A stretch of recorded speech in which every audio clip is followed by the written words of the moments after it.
This is really cool. I'm a big Mark. I've seen most of the films that you've had out in theaters. Oh man. I'm a theater guy. I know Creech is as well. I'm sure you are as well. You're a New York actor. Like this is just like this is so rich for me. You know, Awesome. and I'm just so grateful and thankful for your time. Oh, And thanks, man. this is fun, man. Like I'm gonna ask some Markish questions and try not to be too big of a geek. And Creech will crack the whip and say, Yeah. "Hey, man, you're embarrassing me." Well, I, I'm sure as Creech will tell you, I'm also a geek. So let's see if my answers aren't too geeky for you. Hey, I love it. I love it. I will Creech. say this is the first time we've had you, John, with in LA, because you've every time you've been on Dave and Creech, it was New York. So Yeah. this is Yep. first LA time. Yes. Cool. West What? Coast. So being New York guy, like I did, Kids was right before me. I caught on to Bully for as far as Larry Clark films. Like I had no idea. Like you really got out of the gate. And I'm sorry, Creech, I'm just like jumping on here, but I just want to That's ask cool. about Yeah. you.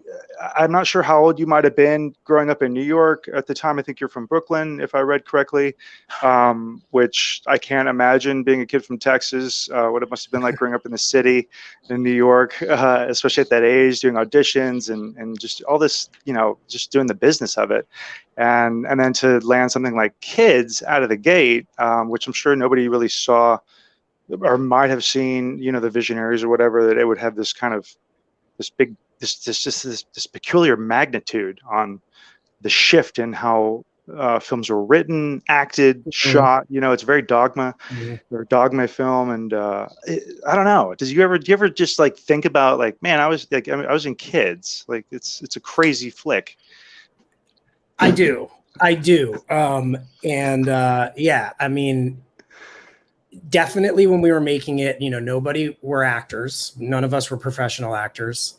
We all got picked out of the street, albeit a lot of us were downtown kids and we all hung out in Washington Square Park. And, I think they sort of just went fishing and threw a net over downtown Manhattan and all the youth. And they had open, they just stopped me on the street and were like, hey, we're making this movie. Do you, it was Larry Clark and Harmony Korine. They were like, any interest in auditioning, And I was a club kid. I worked at like nightclubs in New York at the time. And, Wow. Yeah, none of us knew anything about acting. None of us, they would be like, cut. And we would just wander off and go about our business. And then they'd be like, no, you can't leave. Like, you got to come back. So, it was very much that. And, definitely we were all like, wow, this is a movie and it's so cool. But I don't think anybody, including the filmmakers, knew quite the impact it would have. And, I think that it was like it premiered at midnight at Sundance that year. Wow. And it just instantly got all this buzz. And then I think from that point on, they kind of knew, oh, maybe there's something here. And then, by the time it came out, it was like on the cover of Newsweek and, all these magazines. Yeah. And it was just, a huge thing and became this sort of like, in smaller areas, like one kid had a VHS and like would pass it around to the whole town. And like, it's sort of like, pornos back then, right? Like they got handed down and around, it was like that. And so, yeah, it's pretty amazing. I saw it. They showed it to us when it came, like right before it was going to come out. And I wasn't that impressed. I hated myself in it. And I just was like, oh, I don't know. Like, this doesn't seem like really everybody. It seems like some fake version of it. And then I didn't really watch the movie again for a few years. I was 16 at the time when we made it. And 17 when it came out. And I didn't really watch the movie again until I was about 21. And it was like on at midnight on like IFC channel one night. And I just happened to catch it. And I sat there and I watched it all. And, I think like even those few years made a big difference on my perception of the film. And like, by the end of the movie, I just was completely gutted and like, whoa. And it's such a powerful movie. And, It's amazing. It's amazing, and amazing that he was able to capture what he captured. It's so real. Absolutely. I mean, that's what you always hear is this is actually how we talk, like speaking from a youth's voice, everything that I've ever come across in terms of just, studying the film and reviewing the film was just that it, like you said, it was so raw and so real. And that is shocking in a lot of ways when people are just so used to the kind of typical factory line kind of dialogue that you might get that's safe. It's safe. Sure, and you look at it against other teen movies of that time, or the '80s. It's and I love John Hughes. Like I love John. Who doesn't? Right? Who doesn't? Yeah, and exactly. And there's a lot of great things about John Hughes. Like in the same regard, some of John Hughes stuff is very real for the teens of that time, and sure, it is. So once it's fantastic, then you're able to just enjoy the ride.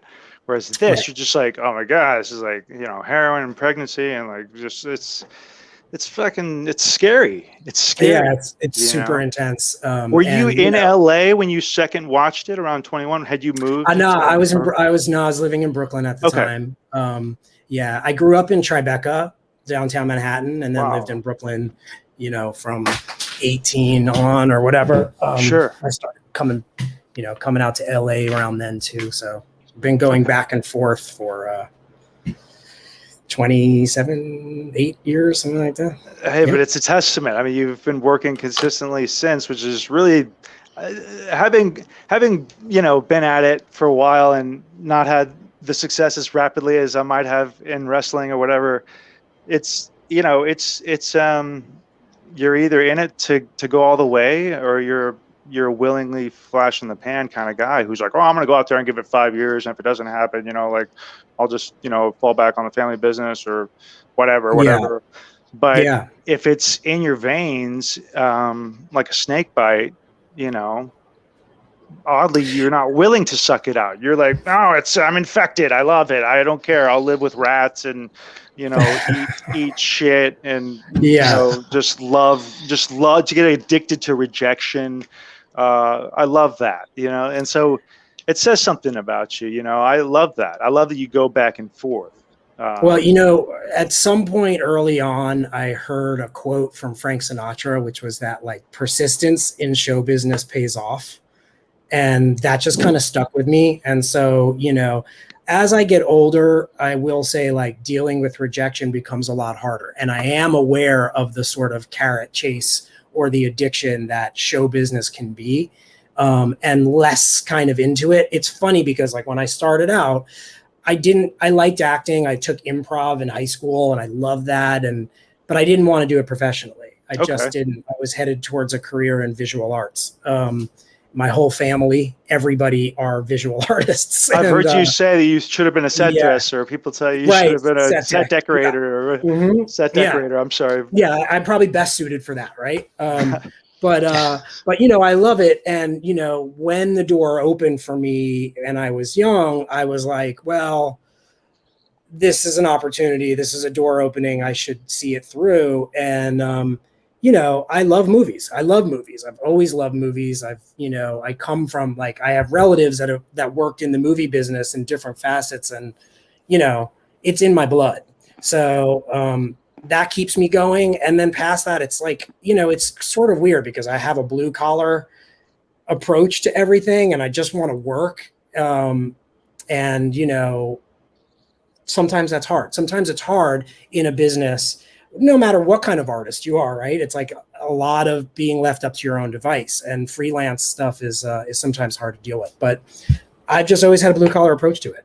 I think that's wonderful. Do my job, and hopefully I get another one out of it. It shows. Thanks, man. And I think, like you were saying, your bloodline. I was doing a little bit of research, and I love it. Like correct me if I'm wrong, your great uncle was a big Hollywood stuntman.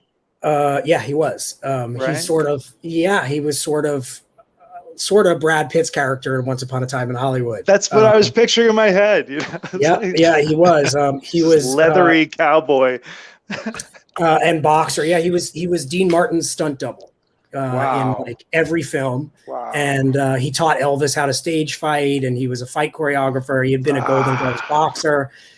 His name's Joey Gray. And then his brother, Mac Killer Gray, they were brothers, and they both came out here, I think in the 30s, into LA from Brooklyn. And they were very good friends with George Raft. And so they kind of were put on by George Raft, I think. And Mac later on was like the Rat Pack's right-hand man. He was like, in every picture you see of them, he's just off to the right.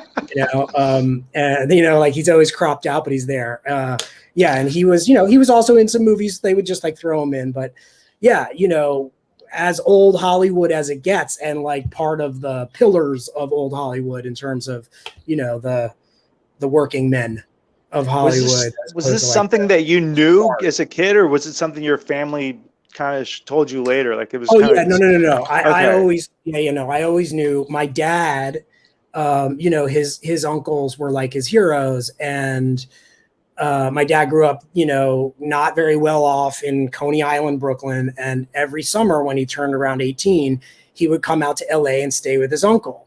And his uncle, Joey, would back then it was like every day. They do it in Once Upon a Time in Hollywood. You would just show up at a studio and sit around at the studio waiting for them to be like, Abrahams, Western, go over to this stage and get dressed, or like, Showboat the musical, like go be an extra over here, whatever. So my dad used to go to work with his uncle every day. And subsequently my dad is an extra in all these movies. He's in he's in all these Elvis movies. He's in all these Dean Martin movies. My dad was a slave in Planet of the Apes. Jeez, he was Antonioni's assistant in Zabriskie Point. Yeah. And it's funny because, somehow my dad ends up being like the scene my dad is in is always what they used on the lobby cards from all these films. So he has like people send them to him all the time. Like, the lobby card for this Dean Martin movie or the lobby card for this Elvis movie. And like, there's my dad in the back. Like, wow.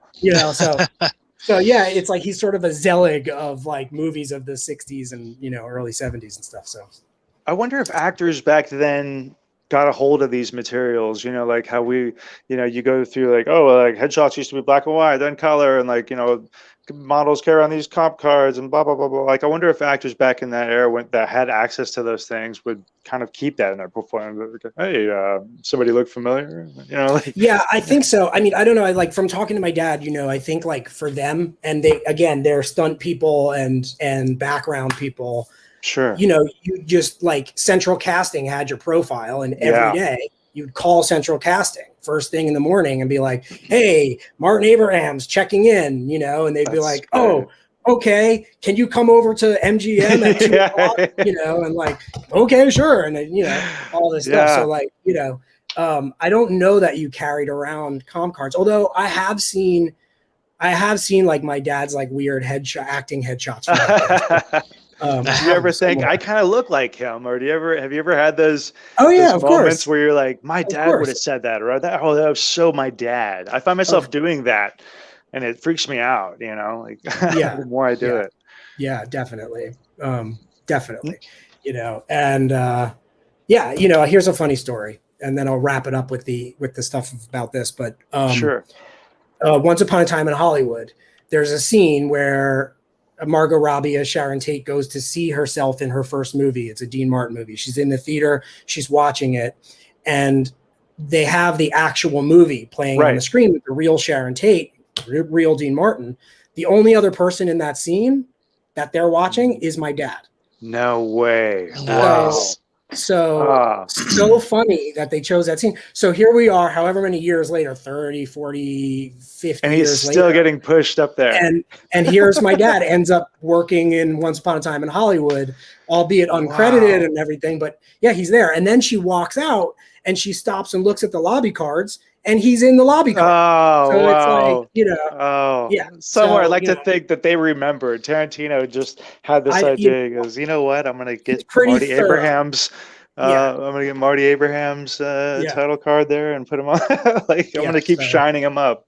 That's awesome. It's pretty thorough, and he's pretty thorough. So I would guess that at some point he may have looked into that. I don't know. I would have. I mean, I think back then, I'm sure.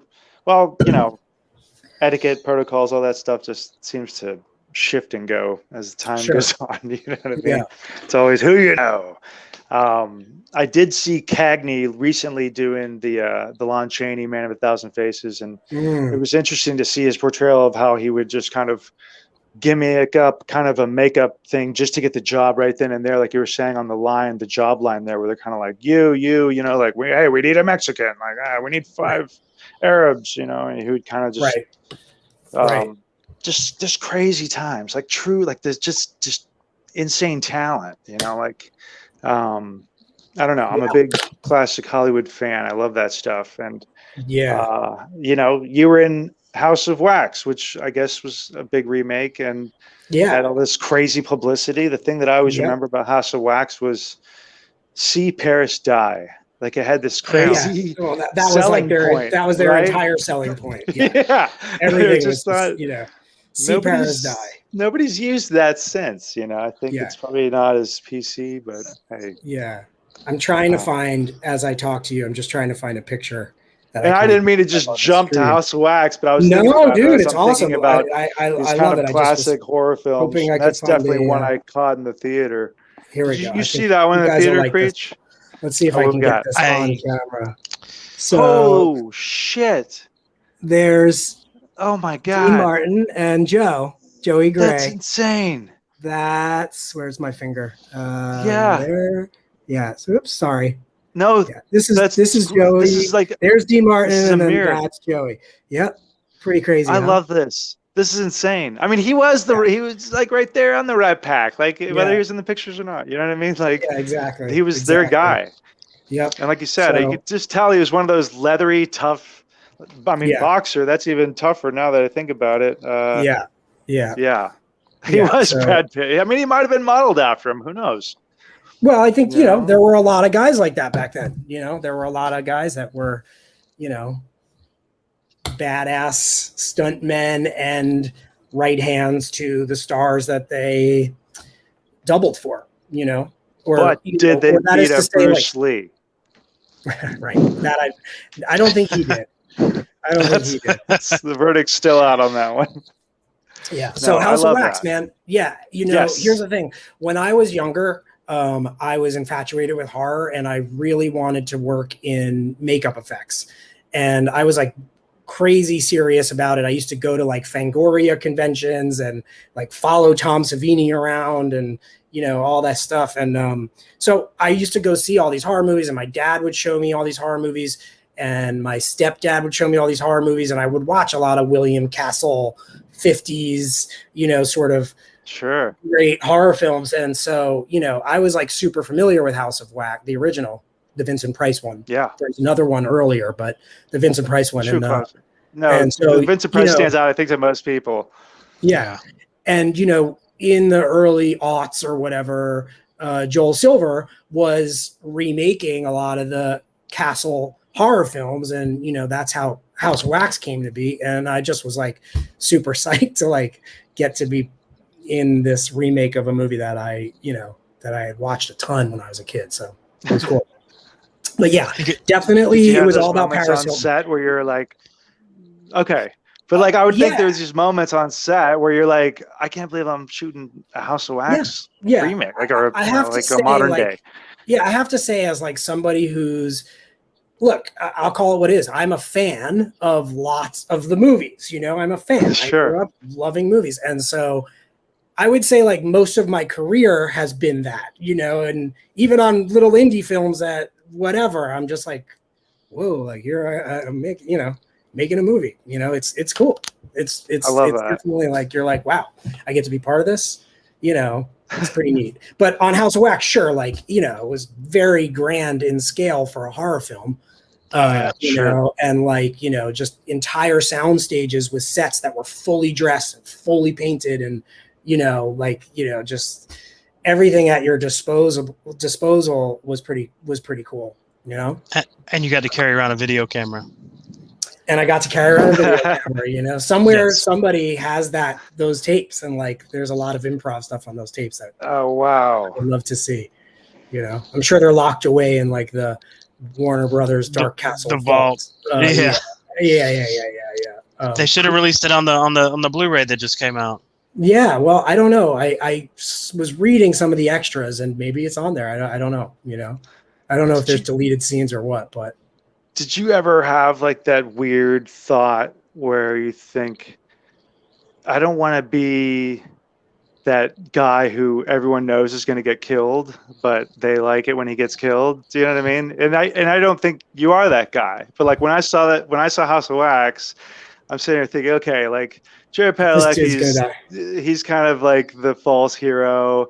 Chad Michael Murray is like the sexy bad boy. He's probably, you know, like there's these archetypes that are like very obvious, and you're just like that fucking loudmouth kind of like. I think you tell Jared Padalecki has like a Prince Valiant haircut or something.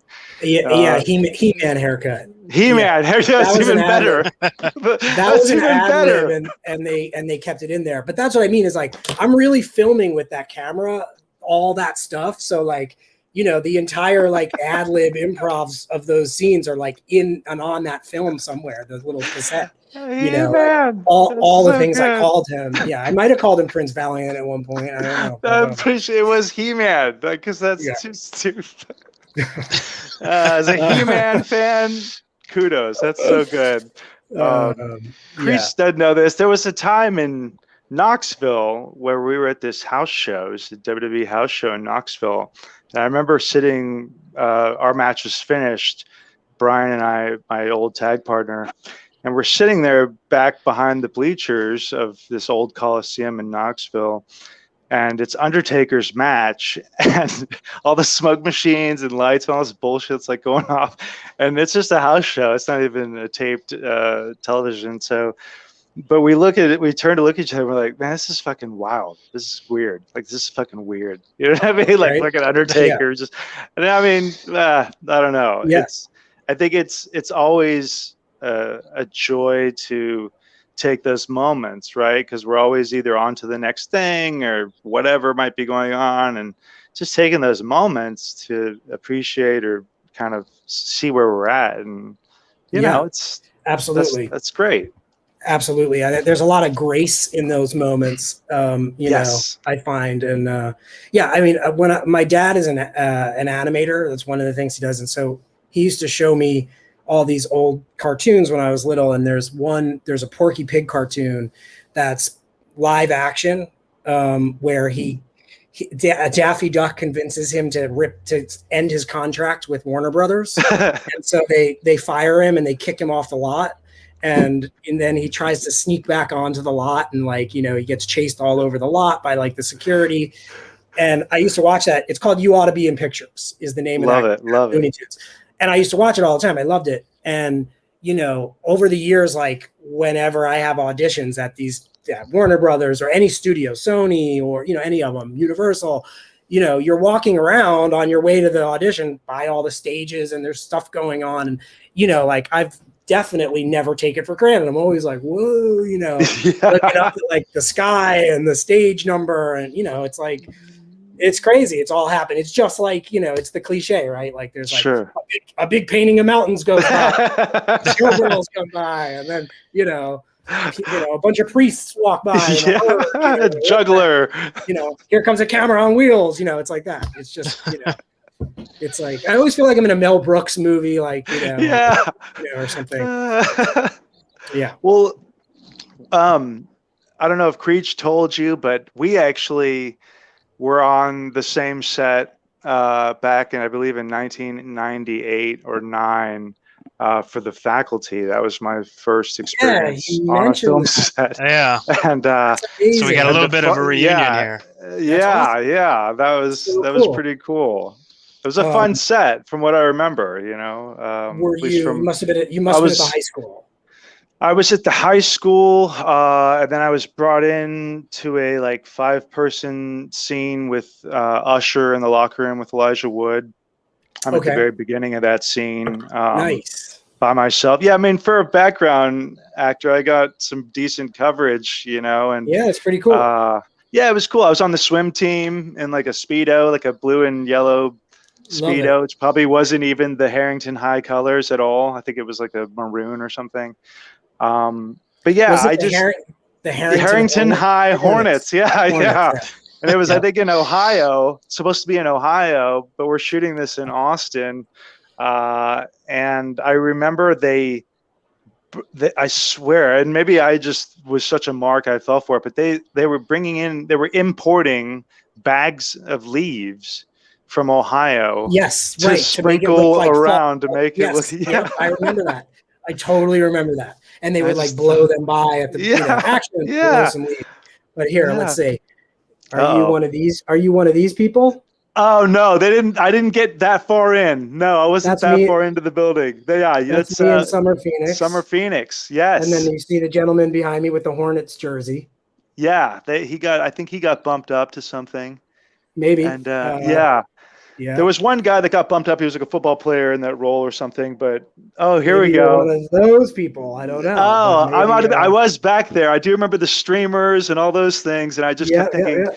Man, he is taking some abuse. You were taking.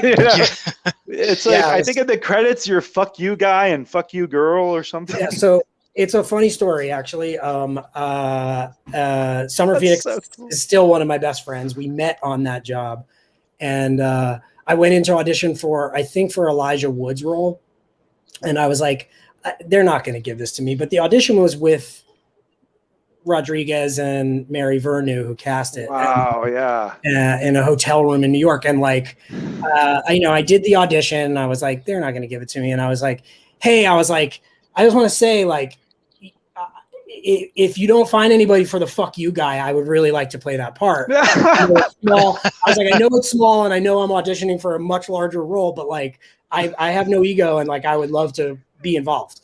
And I think Rodriguez was just like, wow, like, yeah, okay. Like I could see in his eyes, like he was like, whoa, this is awesome. Like this dude wants like, basically a glorified extra role. Like, sure. And I think Summer did the same thing. I think Summer was like, yeah, I want to be the, whatever. And so sure enough, they were like, yeah, you got the job as "fuck you, boy." I love that. That's how it was written in the script. It was "fuck you, boy." "Fuck you, boy," and "fuck you, girl," the "fuck you" couple. I love that. And you're the first to get infected, right? Because that's when we know something's different. I think so. Okay. I think so. Yeah, you're one of the first. Because then you're just no selling it. Yeah. Yeah. I remember like, I was like, Summer, you hit me as hard as you want. Like, it doesn't matter. Like, please, like, let's make it real and just, do whatever. But I remember like, it was really hard not to laugh because she's like, it's smarts and it's like, it makes you want to laugh, like whatever. Yeah. And I remember like, it was hard to be like completely sullen and possessed and not crack any emotion, which is what they wanted from me. And so, anyway, I remember it like Rodriguez getting a little frustrated, like, come on, like, don't laugh. Like, like it's been like 4 takes. Like you can't break, like, just don't break. Yeah. But I can imagine some of those slaps. Guy to work with. Yeah. Yeah. I mean, she was wailing on him. Yeah. And at the end, At the end, I can't remember. Obviously everybody becomes normal, but do you get slapped again at the end? Because I would assume that you would go right back to her just hating the shit out of you. I don't think they show us again at the end. I think they show us in the beginning, and then they show us and I'm possessed, and she's like hitting me like, "What's wrong with you? What the whatever." Yeah. That would have been a great post-credit scene. Maybe they show us and we're both in love, like we're both now in love. But that's all I remember. Yeah, I don't remember if it's at the end though. I don't know if they go back to it. I could be wrong. But missed opportunity. It's been a minute since I've watched it. The weird thing I remember about that film as well was that I think Tommy Hilfiger was like a sponsor or something. They had like all these Tommy Hilfiger ads and spots going on, and all that. Like the main cast was wearing all this Hilfiger stuff, and it was that time. It was that time in movies in like the late '90s where product placement and all that stuff was like they were all hip to that game and using that to partially fund movies and and all that stuff. So Tommy Hilfiger was the one on that, and there was like a huge campaign attached to the film for Tommy Hilfiger, right? With a lot of the lead actors, and then I feel like maybe other people too that weren't in the film but were like models or stars of that time.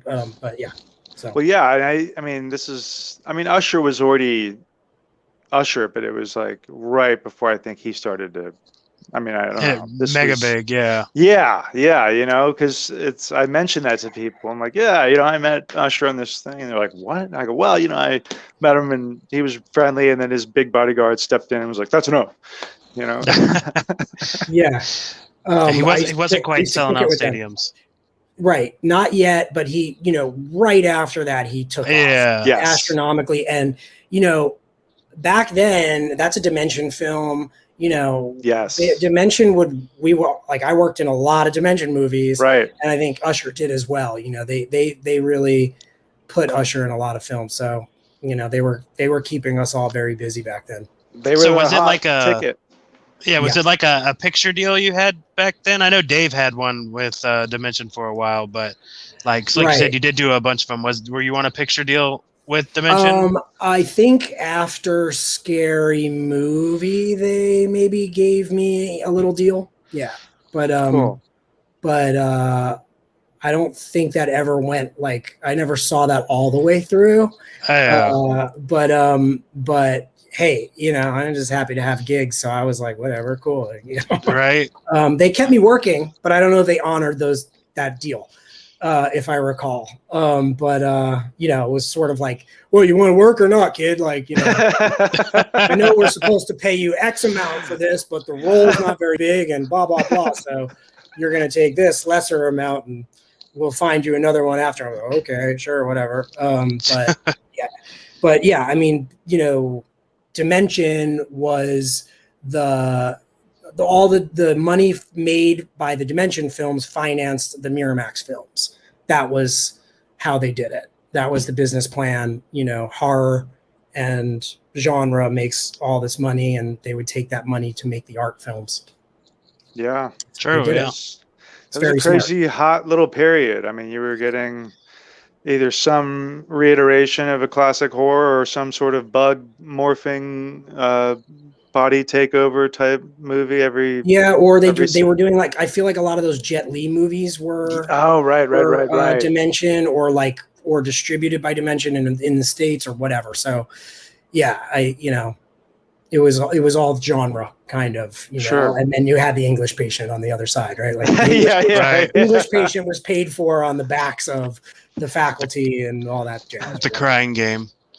So was it kind of refreshing to then go from some of these things, or, you know, jump into something just completely balls out like Scary Movie that, you know, I watched it again last night, and I sadly I forgot how funny it was, just in the, like, I don't need to think too hard, you know, I don't need to like pay so much attention, but there are so many little nuances that it's a detailed flick, you know. It's like one of the better spoofs, you know, similar in a way to Kids, actually, if I think about it, where it really started to shift the turn in terms of like, hey, you can really lampoon this stuff and really lampoon it. Like, it doesn't just lampoon Scream.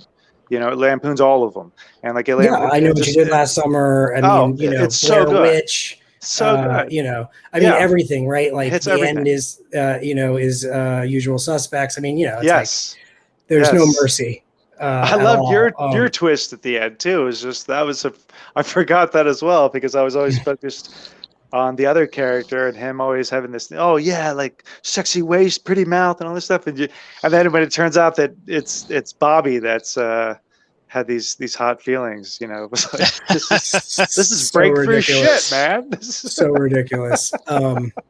Yeah, I was working on a Western for Dimension at the time that Usher is also in, and had all the kind of stars of the day. It's called Texas Rangers, and I auditioned for that on horseback. Nice. I did. It was a horseback audition. I don't know what it wasn't one of the main whatever, but that's funny you mentioned that, because I saw somewhere that I read you were allergic to horses, and I instantly thought of that film. Yep. I was like, how do you do it? Yep. How do you do it? Yep. didn't tell them I was allergic to horses, of course, and because I wanted the job, you know, I was like, I don't want to fuck this up. Yes. And so I went Been to writing for years. I went to an allergist and I was like, look, I got a lot writing on this.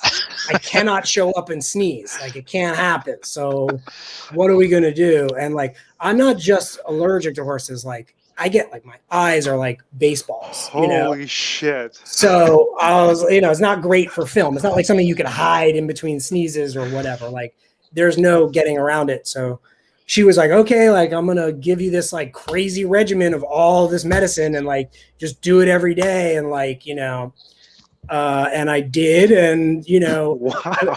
I made it out. I made it through. But like, I would like the first couple weeks, I would be like, we had training on horseback and then like, you're shooting stuff on horses. And I was wearing like 2 pairs of pants, right? Like whatever pants and then leather chaps and stuff. And like, I would go home at night and like take off everything. And my legs were covered in welts, like covered in hives. Oh, geez. Yeah. And I was like, thank God, like nothing here and nothing here. Like my arms were okay. Like, covered in welts, but, how long did that last? Like, how long were y'all in that process where you're just kind of like, oh my God. Oh, man, shooting that movie was, it was the most money they spent on a movie besides English Patient or, so, right. I think the budget was like for them, for Dimension and Miramax, it was a lot of money. Man, it was like 50 million, 60 million. Shit. And the shooting was like 4 months maybe in Calgary. And it was a long time.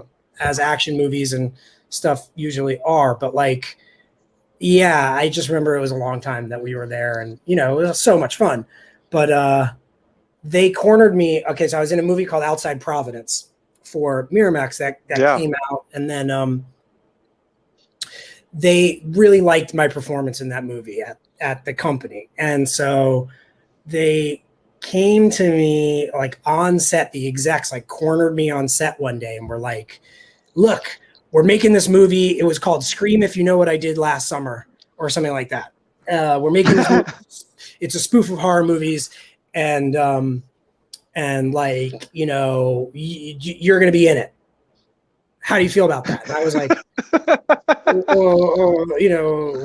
like, what is it? And they were like, the Wayans brothers are doing it. And I was like, oh, say no more. Like, I'll do it. Yeah, no problem. Like, perfect. That's all I got to say. Those guys are my heroes. Like, those guys are my effing heroes. And so it was like, yeah, whatever. Tell me where to be. I'll be there. Like, what do I have to do?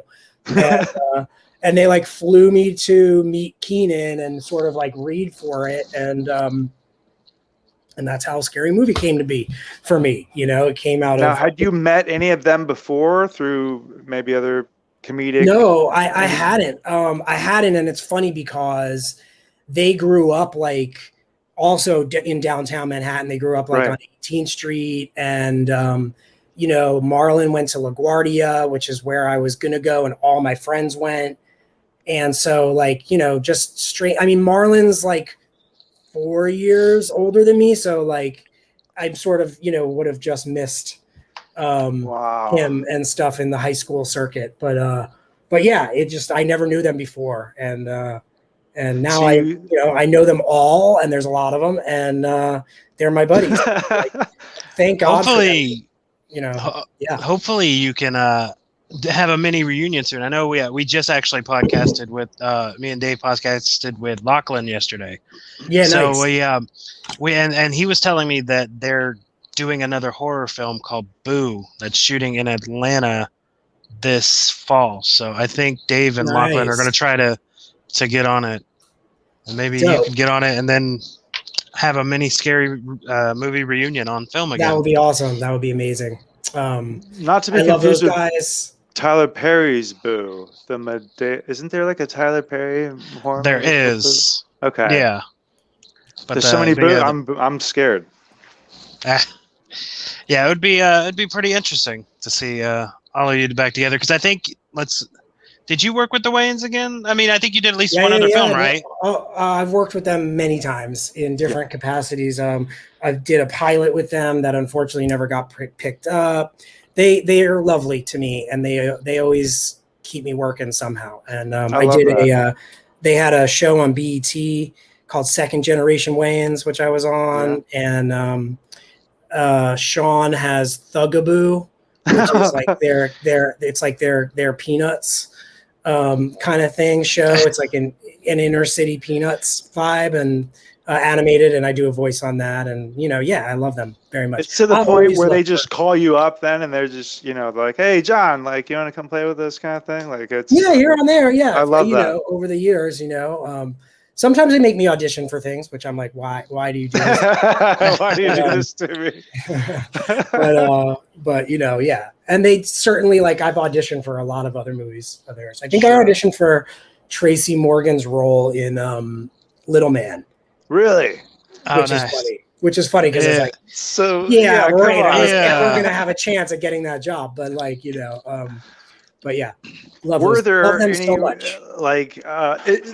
before we move from the Wayans? When I hear Marlon Wayans, I always think of, I guess, that crazy story that he was originally conceptualized to be Robin in Batman, like the Michael never Keaton knew that. It was either in Michael Keaton's Batman, the first one, or Batman Returns, but Returns. Tim Burton. It was Returns. Yeah. Okay, so you've heard this as well, Creech, right? Yeah. He was Yeah. actually paid and everything to be in the movie, but then they never used him. He was Robin. Wow. Isn't that I didn't know bonkers? that. I did not know that. That's crazy. Yeah, so that's crazy. part of that Tim Good old Burton pay or play vision. deal. Right. I mean, how common is that? Is that something that still goes on? I remember when they were casting for Captain America, they had like 3 or 4 guys on hold. And I guess I don't know. Like that's beyond my scope right now. It depends where and when they hold you and promise you something or whatever. At a certain point, it's a pay or play deal, and so if they don't use you, they have to pay you for the extent of the role. So Sure. You get paid whatever. Yeah, you Nice. get paid whatever your deal is for that. I mean, I would think maybe on Marvel, if it was the first one, they probably feel like paying these guys the small fee that we're promising them for the first film Sure. is worth it for us to take time and make up our mind. I really don't know how it works anymore, but I mean it's a union thing, so pay or play. I never got paid for Strip Club Massacre. Just throwing that out there. You were paid in other ways. What were you promised? I guess just strippers and free soda. Well, we imported this one case of those of things. Fago from Detroit. We got you set. So, were there ever any roles, if you don't mind me asking, that maybe you don't strike me as a guy who will get a script and you strike me as somebody who's appreciative to work, and I love that about you, because that's the people that we love to listen to and learn from, is the people that appreciate and love to work. Mm-hmm. Have there ever been any misses in the sense of something that maybe, I don't know, you looked at it differently and it didn't work out for whatever reason, and then it ended up being something else? Like the story I always think of, and this is just kind of off topic, but I'm always just curious about it. Like, what were some near misses that, I don't know.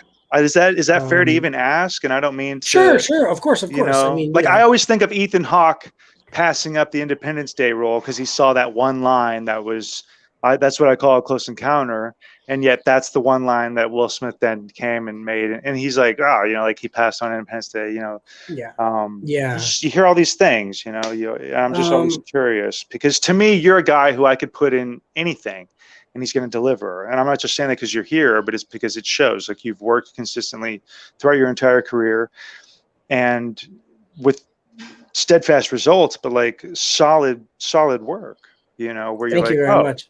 Even if they're like, oh my God, whatever, they're like, I know this guy, I've seen him. Sure. I believe it. Sure. I mean, I think that you pass on things for different reasons. And I definitely, when I was younger, you know, I was more of a snob in a way. You know, you get older and you become more of an adult if you start when you're as young as I was. And, you know, you got to pay the bills and you got to do things, and, you know, your reasoning changes. When I was younger, I think I was more of a snob. And, you know, I will say this, and that's forever regrettable for me. I was working a lot around the time of Texas Rangers, Scary Movie. I mean, thank God I did like 4 movies back, you know, like I was literally not home for a year. And then got home and did Meet the Parents. And I, at that point, had just moved to Brooklyn. I moved in with my best friend, and, like, you know, I was really into making music, and, you know, I didn't want to leave. And while we were making Meet the Parents, I auditioned and then got offered a role in Band of Brothers for Spielberg and Tom Hanks. And it was going to be a thing where as soon as I finished Meet the Parents, I was going to have to move to England or somewhere overseas in Europe for like 8 months. Yeah. And I'm an idiot. And I said, no. I was like, I don't want to do it. I just want to chill. I want to be in Brooklyn. I want to be home. I don't want to do it. I just worked forever. And, you know, probably not a good idea to say no to those guys, right? Yeah.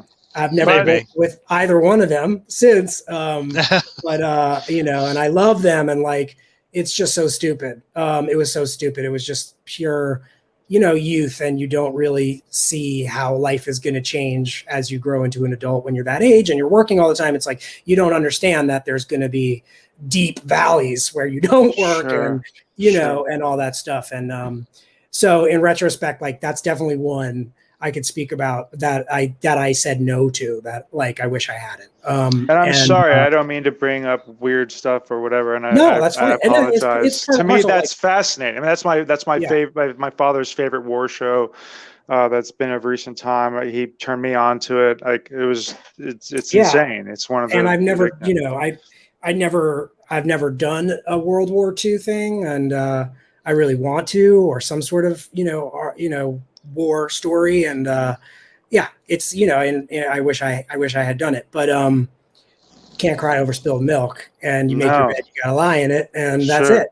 And then a job that I was up for, that I really, really wanted, because I really wanted to work with him, was Inglorious Bastards. Oh, wow. And I was up for that, and you know, I kind of know, you always know better to not think it's going to go your way. But I definitely was like, I've got all the ducks in a row here, and, you know, I thought it was going to go my way. And so I was a bit like, I'm sorry. Yeah. Well, it's okay. It is what it is. I mean, you know, it's fine. You know, careers, as I look at it, are very long, and you never know, you know. I mean, who's to say I won't do Band of Brothers 2 when they That's true. That's true. Or whatever, you know. I mean, I try to keep myself healthy. I try not to age too much, so we'll see. Well, it's your first big war epic is going to be one that you're actually directing and starring in, so it's going to be even harder, right? They're going to be like, yeah, right? So, even better. You know, I'm excited for you. I'd like to direct Tom Hanks in a Steven Spielberg produced horror film, and maybe Tarantino can have a part. Yes. Right. Just write all the wrongs in one movie. It. You know, just write the karma. Yeah. It's writing itself. Yeah. I love that. Was it before we skip around, and I don't want to keep you forever, I would love to, as a mark that I am, and I know Creech is loving me being a mark. You're working with De Niro now in Meet the Parents. Like, that had to be a real kind of marker for you to say, like, man, like, I'm like, this is working. Like, this is pretty big, you know, unless, you know, you've worked with them somehow beforehand, maybe in New York. I know that he's very fond of his own, you know, the New York guys. Sure. Yeah. And I'm literally I grew up across the street from him. So, you know, my whole life, even before I understood what he meant as an actor, you know, I was aware that like this powerful presence lived across the street from me, and I would see him sometimes in the neighborhood, and you know, like, so when you have to meet Bob, once everybody else is signed off on, you got to meet Bob, and he's like the final boss. You have to get his approval to then be in the film. And I went and I met him at the restaurant across the street from where I grew up in our neighborhood. And he's like, "Oh, so where are you from?" And I was like, "Well, I'm from right there, like across the street." And he was like so tripped out by it, because I come from a neighborhood that at that time, not many people were from, you know, and certainly there weren't a lot of kids there when I was growing up. It wasn't like, you know, it was a pretty desolate area. It was like, so it was sort of, I think, a shock to him, and probably what got me the job more than anything, you know, because I think he probably was like, wow, like this guy's from right from where I'm from, sort of. So it was pretty amazing. I mean, it was a dream come true. I was like super into Ben Stiller at the time too. So, you know, you have these weird moments where you're like, in life, sometimes, no matter what it is, big or small, it's like you think about something and then it happens and you're like, you know, you sort of feel like, am I getting scammed? It's like the Truman Show or something. Like, what's going on here? So I kind of remember having those feelings. And then, you know, obviously you always have like the imposter syndrome. Like, I'm not worthy of this, you know. Sure. You know, it was like that with the Wayans brothers too. It's like, those are guys like I grew up watching in junior high school, and, you know. And Living Color forever, man. You know. Yeah, and I'm Gonna Get You Sucker is like one of my favorite movies ever. It's amazing. And, you know, and then all of a sudden you're like, what? Like, I'm looking at you and I'm saying lines to you, and there's a camera, and like, this is your movie, and you've wanted me to be here. And it's like, you know, you're like, I don't understand. Like, is this a trick? Am I being tricked? You know? So that was what Meet the Parents was like for me. And, you know, the way that kids, I don't think any of us really knew how big it was going to be. And even Scary Movie, I don't know that we had any idea. You know, you knew it was great, and you knew it was like everything was working right because they're comic geniuses, but you have no idea how it was going to be perceived. I don't think we knew it would be the, you know, mega movie that it was. Absolutely.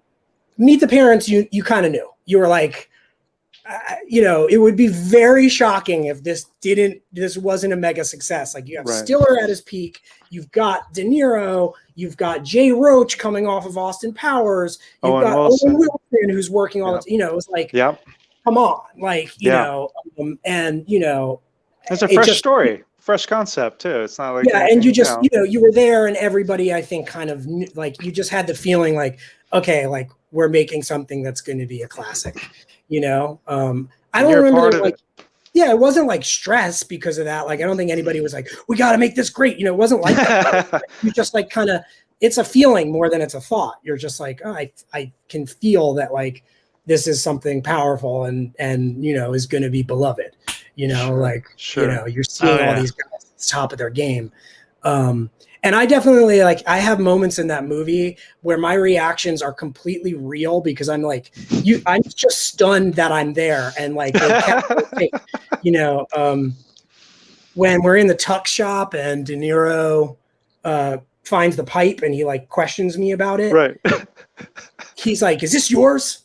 You know? And I'm like, it's not mine. Like, I forgot everything because he's such a good actor. And I was like, oh my God, like, I'm his son and I'm going to get grounded and like my life is over.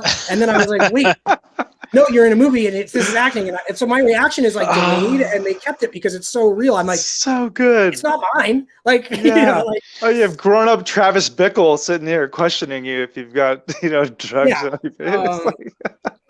He's amazing. He's amazing. And, you know, I really could I could retire on having been in that movie alone. I'll put it to you that way. That's my answer to that question. You know, I can't even. I mean, that's a dream in itself for actors that obviously grew up loving De Niro. As you were telling that story as well, I was picturing you, and I thought, you know, like the top half of your face is like one time period of De Niro, and the bottom half of your face is actually another time period of De Niro. So the casting, they were Yeah, close. and maybe you throw some Blythe Danner in there, and there you go. I mean, I guess that's what they were thinking. Yeah.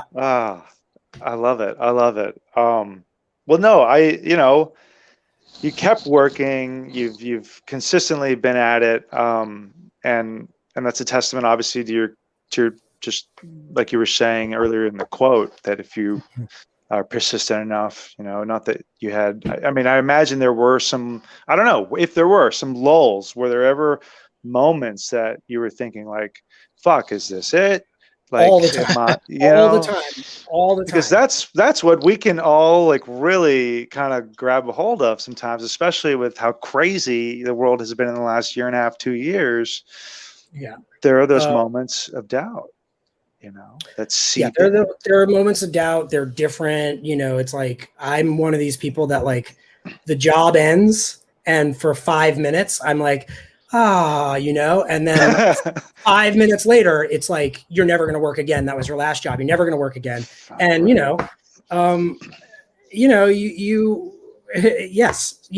I would say that like, it's more lulls than it is work, to be honest. And, sure. I think when I was younger, I could deal with rejection more because I didn't care. You have so much ahead of you. The stakes weren't as high, whatever it is. And, I definitely, as the older I get, you go like, am I this person? Like, do I really want to walk through a field of like open hand slaps just to get one hug? Right. Am I somebody who really needs the validation this way? It's like all those things start to become prevalent in your mind. And, like I said, I think it's early on, I realized that it's a career is a long thing, and that you don't want it to, peak and die in a short amount of time. If you're in it to win it, you stick it out, and you lay the groundwork. And so, I mean, this is part of the reason I segued into directing, which I definitely, like more at this point, partly for the reason that like, I don't have to, it's not just singular focused for me. It sort of encompasses all my artistic interests, directing, whereas acting, it's like, it's one thing. And at a certain point, it's like, forgive the language, but like, how much of a prostitute are you? Right. No, you're right. And yeah, so, I mean, these are the things that become, more and more on your mind as you go along, and I don't know if I'm a sadomasochist enough, to want to, again, wake up, every day and get slapped in the face 200 times to get one yes. It's like you start to go, I don't know if this is me. And, especially when you have a blue collar attitude, like I never wanted to be famous. I just want to work. So when all of a sudden you don't work for a long period of time, you're like, shit, Right. I better find something to do if I want to. I need to be the pimp, not the whore. No, okay. No, but I love that. I mean, I think anyone with your amount of years working with as many of the, you've worked with some pretty big directors, you know what I mean? And not even, I mean, Robert Rodriguez, I think obviously y'all caught each other early on in both y'all's careers, but even since then, you have the experience and a lot of the things to draw from, like you said, that kind of melded into your own sensibilities and your own artistic nature to be willing to take that stand and get excited and want to take, the reins and lead the ship as opposed to being, the lead oarman or whatever. And I'm excited for that because to me, that's, do you get that feeling that you're like starting a new career? It's almost like, okay, now, you've got, I think you've got three films you've directed, if I'm not mistaken. And okay, so was All at Once, that was the first, right? And then we did Clover. My first film, yeah. and then exploded. So was there? I was looking online at the time gap. There was a bit of All at Once was the first one, and then there was 3 or 4 years, and then Clover. Am I off on that? Okay. Well, yeah, it's interesting because for whatever, it's actually a little less, and I'm very grateful and very lucky that primarily I've made 3 feature films in the last 6 or 7 years. So there's really only about 2 years in between each one when you look at it in terms of production. So yeah, it's directing is like that, right? Like, it's not necessarily a great living. It's more, you just kind of got to really want to do it, because it can be 5 years in between projects. It could be 7 years in between projects. I'm lucky that thus far it hasn't been that way, but sure. I got to be prepared for that too. And luckily I have other things I do to back it up, but like, yeah, sure. I think that I had gone through, I just don't like to be, I like to be busy. So, yeah. I had gone through a sort of not so busy time in a certain sense. And I'd always wanted to direct. And my best friend, who's a cinematographer, he shot all 3 of my films, Matthew Quinn. Yeah. He was like, hey, let's make a movie. I'll shoot it, come up with the idea, and, you guys write it. Michael Testone, right. Wrote my first 2 films, and, we're best friends as well. So, it was like a big family thing, but Matt Quinn really put the, he really pushed me off the diving board. Sure. I'm not sure, I think, you're not sure. You're like, I want to do this, but I'm afraid, I don't know what I'm doing or whatever. And, he gave me the sort of support and push to dive in. And, are those fears really from, I don't know what I'm doing? Because you've clearly had more on-set experience than a lot of, I think, people that, when they come in, they think, I've seen enough films, I can be a director, I've got this vision, but they don't understand so much of just the setup, and the scheduling, and the lenses, and like just all this stuff. But you've worked with so many directors that I would imagine you're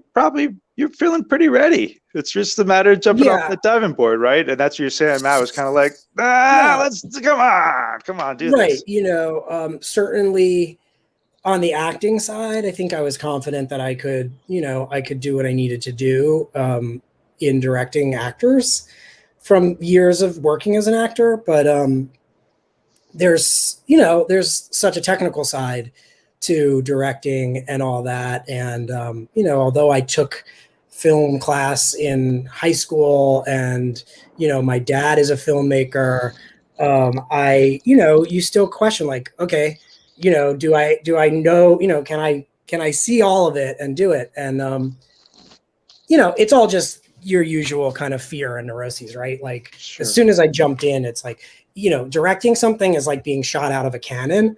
And so there's not a lot of time to really sit there and go like, am I doing this right? It's like, you're being shot out of a cannon, and I'm acting in these movies as well. So it's really, I don't have any time to like sit around and question things. It's just, I kind of operate that way. It's like at a certain point, you're like, okay, the water's freezing cold. You got to get in. You just get in and figure it out then. And, I think that's sort of what happened, but I wouldn't have even got in if it wasn't for Matt Quinn saying like, hey, I think you're ready and you got this and let's do it. And then I was like, okay, I got the drive and you're right. Let's do it. And, and I just love it. I love it. I wish I had the means to make a movie every year, but I'm not Woody Allen. So, hey, well, that's not a bad thing sometimes, So you'll be on that war epic soon enough. That's right. We're envisioning it.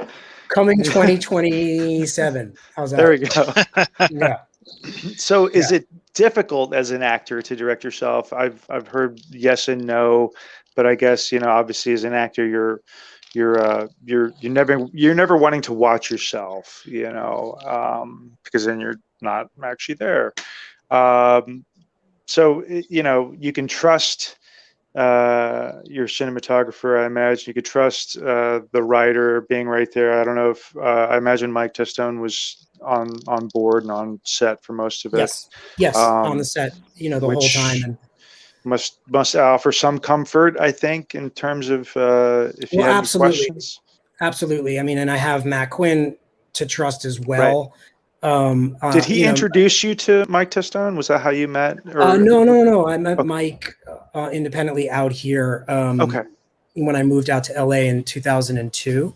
But, wow. Hey, guys, 1 second. My girlfriend's just at the door. I'm just going to go let her in. Just give me 1 sec. I'm sorry. We won't keep you much longer. So sorry. No, it's okay. I'm back. Right, and now you have a live studio audience. Oh. Who can't hear you guys, but you can hear me. No, that's fine.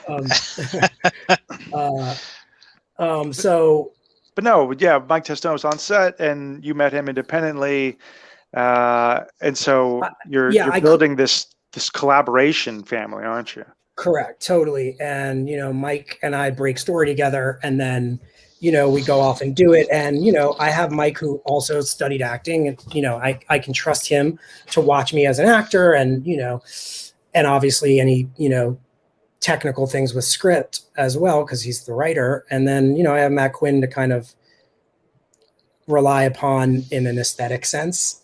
If I can't be looking at the monitor because I'm in a scene, I definitely trust my abilities as an actor. Sure. So it's like, like I know I'm one actor that'll listen to me as a director. Yeah, no. I'm usually okay. Like I don't find it that hard to do personally at all. And maybe that's because I just started out the gate doing it that way. And, All at Once in Clover, I'm in and directed. But Exploited, I just directed. I'm not in it. And I found that very enjoyable. Sure. It's you can just focus on directing, and that's really fun. It's like you're the coach on the sidelines, and you don't have to lace them up to go out there and shoot hoops. No, I would imagine. Cool. No, I love that. So Exploited, has Exploited, that was the one I think you were mentioning, it was at Cannes, or? Yeah, it just got bought, right? Yeah, I think they were just selling it at Cannes, and so love it. I would expect it to come out in 2022, probably, I would think. Who knows? Maybe sooner. But if you could throw us a quick synopsis that, IMDb didn't do justice. Sure. A new college student finds a hard drive from a previous college student and becomes enamored with what's on the hard drive, which is previous college student webcamming and the fetish world. And he sort of discovers that this previous student was being exploited by a sort of psychopath, and he becomes very interested in trying to solve the mystery, and he gets swept up in the sort of fetish cam world. So this is not so they are not watching the tapes from House of Wax. Okay. That's right. I should have tried to get them and use them in there, but no. Right. Yeah. Well, too good. All right. Well, gentlemen, have a great time at your convention this weekend. I'm excited for you. Thank you. And thank you. And Paul, thank you so much. Thanks for having me on. And Creech, thanks for having me on. And sorry about the delayed start. Oh, no worries. Sorry. We're just glad we were able to get you on here and not be too annoying. And it's just, this is wonderful. This is really wonderful. Really grateful. And we want everyone to check out Exploited when it comes out. Keep an eye out for that one. Clover. And you can watch Clover and All at Once on Amazon whenever you like. Yeah. Terrific. Right. Terrific. I will see you this weekend. Looking forward to it. You guys have a great day. You too. You man. too. Thank you. Appreciate it. Peace. Yeah. Bye, guys. Later. See you.